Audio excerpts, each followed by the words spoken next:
बच्चों, कैसे हो आप सब। मैं हूं रॉबिन सर, आपका मेंटर एंड फिजिक्स गाइड। आज बच्चों हम अपनी नीट के रिवीजन सीरीज में लेसन नंबर 1 करने वाले हैं। ये लेसन स्टार्ट करने से पहले बच्चों मैं एक चीज़ आपको बताना चाहूँगा कि ग्रो भारत के प्लेटफॉर्म पे हम जितना भी कंटेंट पुट करते हैं इसमें कहीं पर भी कोई आपसे चार्ज नहीं लिया जाएगा। ओके, और साथ ही साथ इसमें सारे वीडियोस कंप्लीटली एड फ्री रहेंगे। ओके, चलो बच्चों, आज एज प्रॉमिस्ड हम अपना नीट का lesson number 1 which is kinematics 1 dimensional and 2 dimensions, इसके हम कुछ बेसिक और कुछ एप्लीकेबल कंसेप्ट्स याद करेंगे। ओके, तो सबसे पहले हम 1 डायमेंशन की बात करते हैं। अब 1 डायमेंशन में बच्चों हमारे पास इक्वेशंस ऑफ मोशन है, 3 equations of motion. v is equal to u plus a t, s is equal to u t plus half a t square,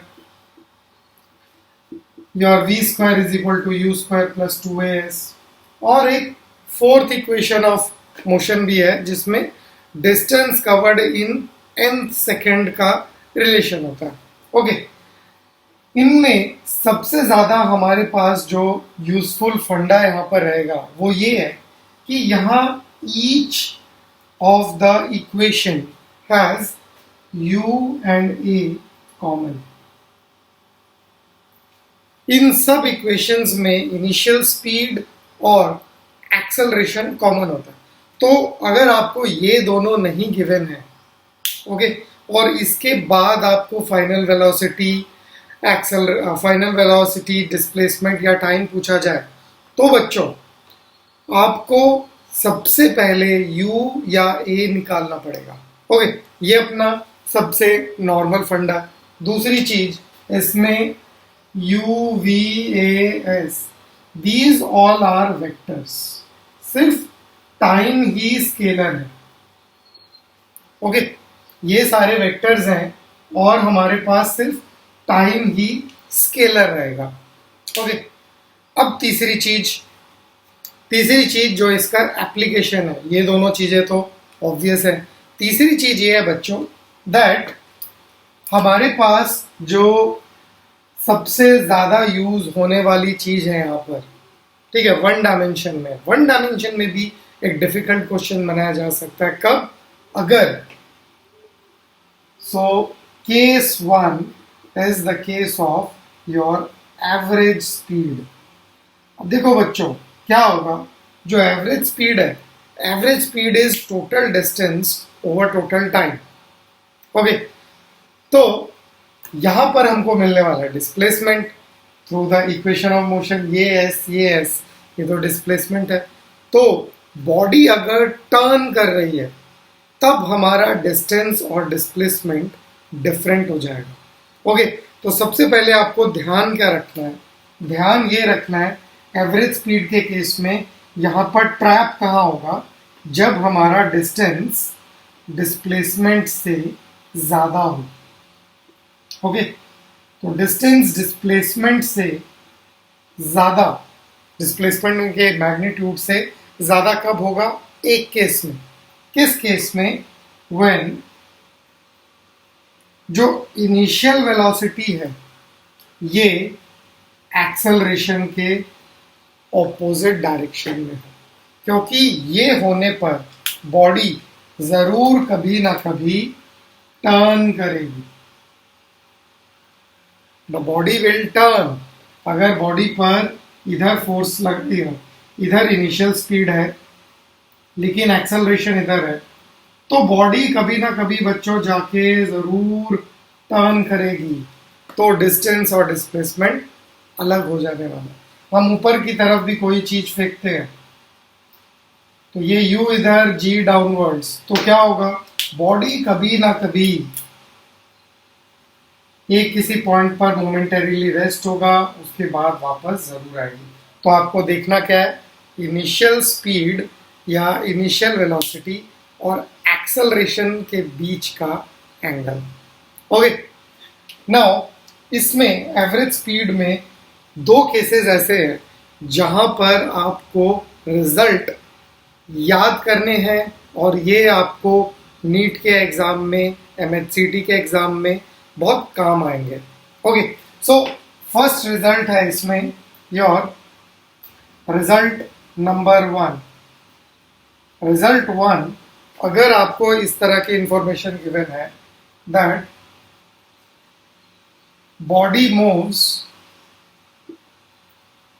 body moves distance x1 with speed v1 and x2 with speed v2। तो अगर ये case है तो इस case में बच्चों हमको पता है जो एवरेज स्पीड होगा, this average speed is total distance over total time. तो टोटल डिस्टेंस तो ये हो गया, but what is the total time? तो इस केस में टाइम होगा, अब simple, there is no acceleration, तो ये हो जाएगा x1 bye v1 plus x2 bye v2। Okay, तो ये आपको ध्यान रखना है। अब यहाँ पर क्या गिवन होता है, अगर डिस्टेंस इक्वल हो कि बॉडी ने 10 किलोमीटर 30 किलोमीटर पर आवर की स्पीड से किया और next 10 kilometre 20 kilometre per hour की स्पीड से किया, तो उस केस में एवरेज स्पीड क्या है? तो उस केस में एवरेज स्पीड, इसमें अगर हम दोनों x को इक्वल कर लें तो ये 2x और ये x कॉमन अगर ले लें 1 bye v1 plus 1 bye v2। Okay, तो इस केस में बच्चों x और x कैंसिल हो जाएगा, ये नीचे v2 plus v1 over v1 v2 ऊपर जाके 2v1 v2 over v1 plus v2। और ये क्या होता है? This is a harmonic mean.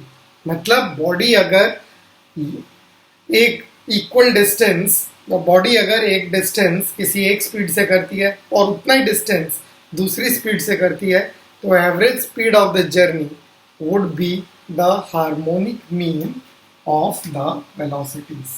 Okay, harmonic mean तो आपको याद रहेगा कि ये हार्मोनिक मीन है और डायरेक्टली इसको यूज कर लेना है, it will save a lot of time. Second result is, ये थोड़ा इजियर है, this is body moves with speed v1 for time t1 and then with speed v2 with time t2। Okay, तो इस case में क्या करेंगे? इस case में एवरेज स्पीड, टोटल डिस्टेंस है तो ये तो x1 प्लस x2 ही रहने वाला है, और टाइम टेकन हमको पता है ये t1 और t2 गिवन है, तो ये t1 प्लस t2 हो जाएगा। ओके, तो यहां पर अगर ये टाइम इक्वल हो जाए, अगर टाइम इक्वल हो जाए तो हमारा x1 वैसे है क्या? x1 is v1 t1 plus v2 t2 over t1 plus t2। Okay, अब अगर ये दोनों डिस्टेंसेस, ये दोनों टाइम अगर इक्वल हो जाए तो हमारे पास क्या जाए? v1t plus v2t over 2t।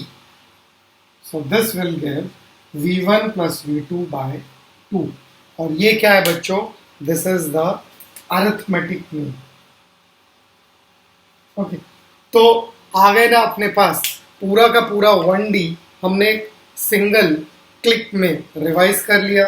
Okay, क्योंकि ये चीजें आपको पता है, आपने बेसिक यूज किया हुआ है। ओके, लेकिन एग्जाम में ये एस्पेक्ट यूज होगा। ये अभी एक्सेलरेशन नहीं है लेकिन एवरेज स्पीड, तो एवरेज स्पीड हमेशा आपको ये दो एस्पेक्ट और ये दो एस्पेक्ट से ध्यान रखना है। तो ये फंडा हमारा बहुत ज़्यादा इम्पोर्टेंट फंडा है। ओके, ये इम्पोर्टेंट फंडा और ये दो रिजल्ट। ओके बच्चों, अब 2D का हम कंसेप्ट देखते हैं। 2D के कंसेप्ट में सबसे पहली चीज जो हमारे ध्यान में आती है that is a projectile motion. Projectile motion को सबसे पहले हम देखेंगे और साथ ही साथ कि प्रोजेक्टाइल मोशन से भी बेसिक 2 डायमेंशन क्या चीज है। ओके, तो यहाँ पर देखो बच्चों, अगर हम ग्राउंड से किसी एक बॉडी को अगर हम इनिशियल स्पीड u देते हैं एंगल थीटा पर, अगर हम इसे थ्रो करते हैं तो होगा क्या, the body will form a parabolic path. ठीक है, इसको पैराबोलिक प्रूफ किया जा सकता है। और साथ ही साथ इसका जो मैक्सिमम हाइट, रेंज, ये सब हम निकाल सकते हैं। सो this would be the range और ये हो जाएगी हमारे पास हाइट, मैक्सिमम हाइट।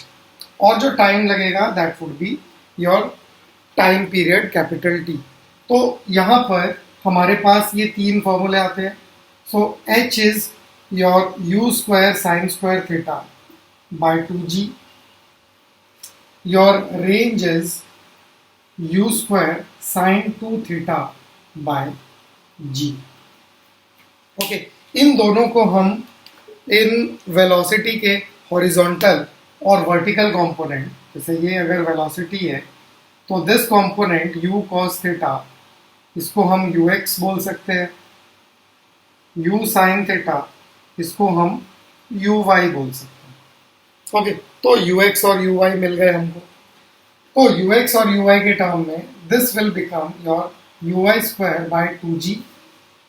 ओके, और ये हो जाएगा ux uy by g। Okay, साथ ही साथ यहाँ पर हमें 2 से मल्टीप्लाई करना है, तो 2ux uy बाय g। ये तो हुआ इसका मैक्सिमम हाइट और रेंज। और टाइम पीरियड पता आपको, one more aspect is there, that is this is ux into time period. ठीक है, तो ये रहता है हमारे पास। तो यहीं से हमको टाइम पीरियड भी पता चलेगा। टाइम पीरियड वुड बी, यहाँ पर अगर कंपेयर करें, 2uy बाय g और 2u sin theta by g। ये तो हुआ हम डिफरेंट फॉर्म्स में से जो लिख सकते हैं। अब बच्चों ये देखो कि ये फॉर्म्स आने के बाद हमें इसे यूज कहाँ करना है। तो दो रिजल्ट है जो बच्चों आपको नीट के लिए डायरेक्टली यूज करना है। ओके, पहला रिजल्ट क्या है, पहला रिजल्ट है your R max. Range maximum कब होती है, तो ये हमको पता है कि रेंज इज मैक्सिमम जब हमारा यहाँ पर साइन 2 थीटा मैक्सिमम होगा। और साइन 2 थीटा मैक्सिमम कब होगा, जब साइन 2 थीटा 1 होगा। और साइन 2 थीटा 1 मतलब 2 थीटा इज 90 डिग्री, मतलब थीटा इज 45 डिग्री। लेकिन बच्चों यहाँ पर बात खत्म नहीं होती। अब अगर थीटा को हम 45 डिग्री यहाँ पुट करें तो ये आ जाएगा u square sine 90 degree by g। So this will give r max to be u square by g। एक ये रिजल्ट आपको याद रखना है। साथ ही साथ इस केस में h कितना होगा, इस केस में हमारा h एट 45 डिग्री, ठीक है, ऐसा नोटेशन अगर हम यूज करें, h 45 degree becomes u square by 2g। और ये साइन ऑफ 45 डिग्री का स्क्वायर है। साइन 45 डिग्री का स्क्वायर क्या होता है, that is your sine 45 degree 1/√2। So 1/√2 का square, so this is nothing but u square by 4g। और इन दोनों को अगर कंपेयर करो तो क्या होगा, हमारा r max is 4 times the maximum height of maximum height attained by the particle. So therefore हमारा जो r max है ये हो जाएगा 4 times h 45 डिग्री। ओके, तो इसका मतलब हमें जो प्रोजेक्टाइल मिलेगा, अगर आपको ऐसी इंफॉर्मेशन गिवन है कि बॉडी को ऐसे एंगल पर हमने प्रोजेक्ट किया जब maximum height is 4 times the, जो मैक्सिमम हाइट है ये, और जो रेंज है ये अगर 4h टाइम्स हो जाए, then your theta is 45 degree. Okay, तो ये सारी चीजें एक ही है, हर एक रिजल्ट से दूसरी चीज फॉलो होती है। Okay, but the most important aspect is this कि कई बार हमें एंगल ना देके अगर ये इंफॉर्मेशन दे दी जाए that range is 4 times the maximum height, और हाइट इज 1/4 और क्वार्टर ऑफ द रेंज, और इसके बाद हमें कोई चीज पूछी जाए तो यहां पर आपको ध्यान रखना है कि ये theta is equal to 45 degree का केस है। ओके, इसके बाद अब हम करते हैं इसका दूसरा रिजल्ट। ओके बच्चों, इसके बाद अब हम दूसरा रिजल्ट करते हैं। Second case is R is equal to H. कब रेंज और हाइट इक्वल हो जाएगी, मतलब हमने प्रोजेक्टाइल को थ्रो किया सच दैट इसका जो हाइट आया और जो रेंज आई दे बोथ आर इक्वल। तो ये कब होगा, इसको करने के लिए हम इन दोनों को अगर इक्वेट करें तो u square cancel, g by g cancel, sine square theta, तो यहाँ sine square theta by 2 is equal to sine 2 theta को लिख सकते हैं 2 sine theta cos theta by g, तो हमने कैंसिल कर दिया तो साइन कैंसिल हो गया। तो ये अगर कॉस यहाँ नीचे आएगा so tan theta is equal to 4 और theta is tan inverse 4। Theta is tan inverse 4। अब बेटा जो tan इनवर्स 4 की वैल्यू होती है ये लगभग 76 डिग्री के आसपास होती है, बट वो हमारा मेन कंसिडरेशन नहीं है। अगर आप tan इनवर्स 4 बोलते हो that is also equally correct, because हमको tan इनवर्स 4 की वैल्यू याद रखना कोई ज़रूरी नहीं है। ओके, ये मैं एज अ एडेड इंफॉर्मेशन बता रहा हूँ। अब देखो बच्चों, अब यहाँ पर tan थीटा तो 4 है लेकिन रेंज और हाइट होगी कितनी, तो यहाँ पर आपको एक छोटा सा ट्राइंगल ड्रॉ करना है।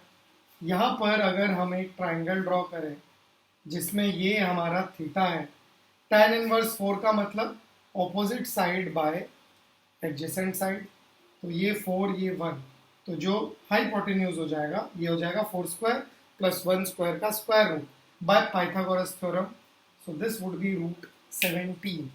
तो यहाँ पर मेन क्या था कि आपको रेंज और हाइट तो इक्वल पता चली, तो रेंज इक्वल टू हाइट, और ये हाइट होगी कितनी, you square sine square theta by 2g, तो यू स्क्वायर बाय 2g, और साइन थीटा कितना होगा, sine theta is opposite side by hypotenuse 4 by root 17 का स्क्वायर, और ये कितना हो जाएगा 16 बाय 17, और उसका अगर हम हाफ कर देंगे तो ये हो जाएगा हमारे पास 8 you square by 17g। So that is the result which you must remember और एटलीस्ट नो दिस, क्योंकि नीट के बच्चों को जनरली मैथ्स में ट्रिग्नोमेट्री में थोड़ा सा अनईजी रहता है। ओके, इससे बिल्कुल नहीं घबराना है, हमारे जो आगे के लेसन होंगे बेसिक मैथ्स उसमें हम ये सब चीज़ें भी कवर करेंगे। ओके बच्चों, तो ये था हमारा केस 2। अब देखते हैं हम अपना केस 3। ओके, सो अपना केस 3 होगा। केस 3 इज द केस जो थोड़ा रिलेटिवली इजियर है। केस 3 में हम ये बताते हैं कि जो कॉम्प्लीमेंट्री एंगल्स ऑफ प्रोजेक्शन होता है उसका रेंज हमेशा इक्वल होता है। तो इसका मतलब अगर range when projection angle is 30 degree will be the same as when projection angle is 60 degree। Okay, लेकिन हाइट यहां पर हम देख सकते हैं हाइट साइन स्क्वायर थीटा पे डिपेंड करती है, और साइन थीटा की वैल्यू जैसे एंगल 0 से 90 डिग्री जाएगा वैसे साइन की वैल्यू 0 से 1 तक जाएगी, that it will increase.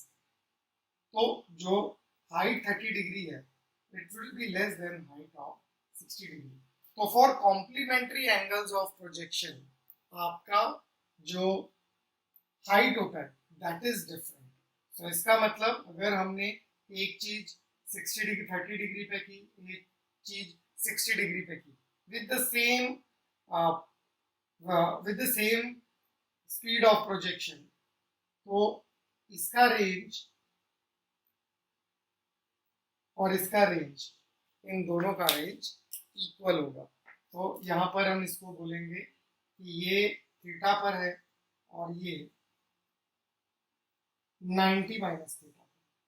Okay, So in this case the projection range would be the same, but projection height that will be different. तो height इसकी h theta और ये h 90 minus theta, provided your h theta is less than 90 minus theta. ठीक है, उस case में ये अगर 30 डिग्री तो दूसरा 60 डिग्री एंड सो ऑन. ये था हमारा केस 3 जो डायरेक्टली एप्लीकेबल रिजल्ट है.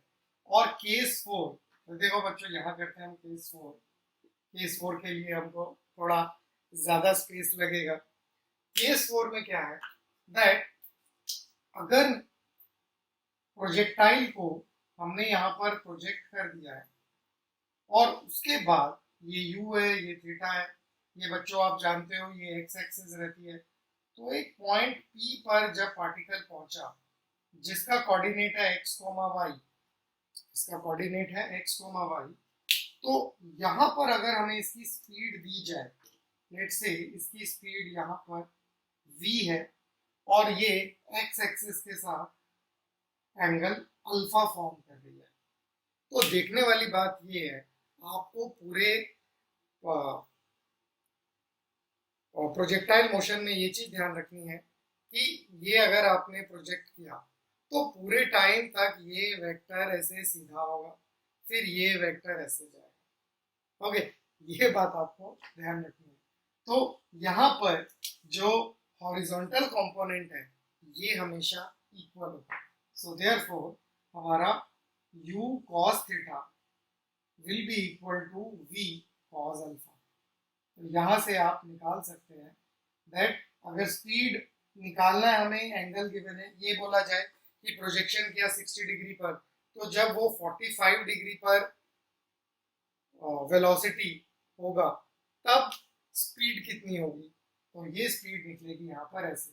So it will B u cos theta by cos alpha, जिसे हम लिख सकते हैं u cos theta into sec alpha. Okay, जैसे ही आपके पास u cos theta sec alpha आया, आपको यहाँ का v पता चला. अब आपको पता है यहाँ पर जो ये स्पीड होगा vy और ये स्पीड था vx, तो vx को तो हमने ux के इक्वल कर दिया, बट व्हाट अबाउट vy?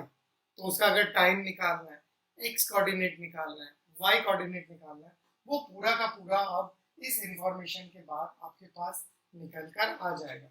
जैसे इस पर अगर आप इक्वेशन ऑफ मोशन लगाते हो तो आपको पता है that vy is equal to uy minus gt, ये होता है. अब vy यहाँ पर क्या होगा, vy is nothing but v sin alpha, ये तो v sin अल्फा हुआ, और uy is u cos theta minus gt. यहाँ से आप v निकाल चुके हैं. इस v को अगर आप यहाँ पर सब्स्टिट्यूट करते हैं, इस v को यहाँ सब्स्टिट्यूट कर दीजिए और आपका t निकल जाएगा. तो कैलकुलेशन वाइज थोड़ा डिफिकल्ट हो सकता है, लेकिन आज के बाद कंसेप्चुअली ये डिफिकल्ट नहीं होगा. ठीक है, तो देखा बच्चों कैसे हमने नीट रेलेवेंट 1D और 2D मोशन एक ही शॉट में रिवाइज कर लिया. ओके बच्चों, अब मिलते हैं हम अपने नेक्स्ट